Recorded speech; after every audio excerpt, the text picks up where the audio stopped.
Evening అయితే ఒక cup చాయ్ పక్కన ఏమైనా సైడ్కి పునుగులు కానీ బజ్జీ కానీ తినాలనిపిస్తుంది. ఈరోజైతే నేను ఈ 2 పొటాటోస్తో వేడిగా మీకు చందమామ బజ్జీలు చేసి చూపిస్తాను. చాలా అంటే చాలా టేస్టీగా ఉంటాయి. ఒక పెద్ద పొటాటో తీసుకొని దాని మీద ఉండే ఫిల్ అంతా తీసేసినాక 4 భాగాలుగా కట్ చేసుకున్నాక ఈ షేప్ వస్తుందిగా, వాటిని అలా కట్ చేసుకొని కొంచెం ఉప్పు నీళ్ళల్లో నానబెట్టండి.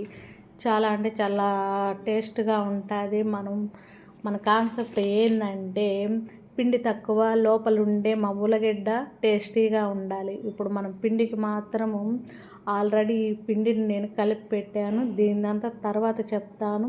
ఇప్పుడు పొటాటోని ఇలాగ వంచేసుకోండి, వాటర్ లేకుండా వంచేసుకున్న తర్వాత ఇప్పుడు స్మూత్గా మనకు ఆయిల్ కాగిపోయింది కాబట్టి ఇలా నైస్గా తీసుకొని 1 బై 1 మనం ఆయిల్లో వేస్తూ ఉన్నామనుకోండి.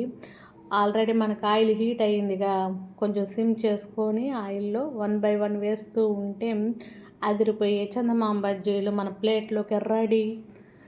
ఈ బజ్జీలకు కావాల్సినవి శనగపిండి, మైదాపిండి, ఉప్మా రవ్వ, మొక్కజొన్న పిండి, సాల్టు, సోడా ఉప్పు, కొత్తిమీర, జీలకర్ర, కొంచెం కారం అన్నిటిని సమపాలంలో కలుపుకొని అలాగ చేసి పెట్టుకున్నామంటే చాలా బాగుంటుంది.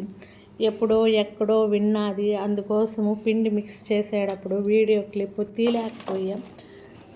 మనకి తయారు చేసినాక అదిరిపోయింది కాబట్టి వీడియో అయితే వచ్చింది. ఇప్పుడైతే మనము పోపు పెట్టుకుందాము మన కొత్తిమీర పచ్చడికి. ఆల్రెడీ పచ్చడి వీడియో కూడా మన దాంట్లో ఉంది, ట్రై చేయండి. పోపులోకి కొంచెం ఇంగు వేసామంటే అదిరిపోతుంది. పోపుని ఎప్పుడు వేయించుకోకుండా ఇలా కొంచెం పోపు పెట్టుకున్నామంటే ఒక్కొక్కసారి తినేదానికి చాలా బాగుంటుంది. ఇప్పుడు అదిరిపోయే మన చందమామ పొటాటో బజ్జీల మీద నైస్గా కూసంత కరివేపాకును వేయించి అలా నైస్గా వేసినామంటే అదిరిపోతుందిగా. ఏ పదార్థాన్ని కూడా అలా కాకుండా కొంచెం దాన్ని ఇంట్రెస్ట్గా వడ్డించినామంటే తినే వాళ్ళకి మస్తు టేస్ట్ ఉంటుందిలా. పొటాటో చూడండి బాగా ఈక్వల్గా కుక్ అయింది. పిండి ఎక్కడ ఆయిల్ని ఎక్కువ ఎక్స్పోజ్ చేయదు.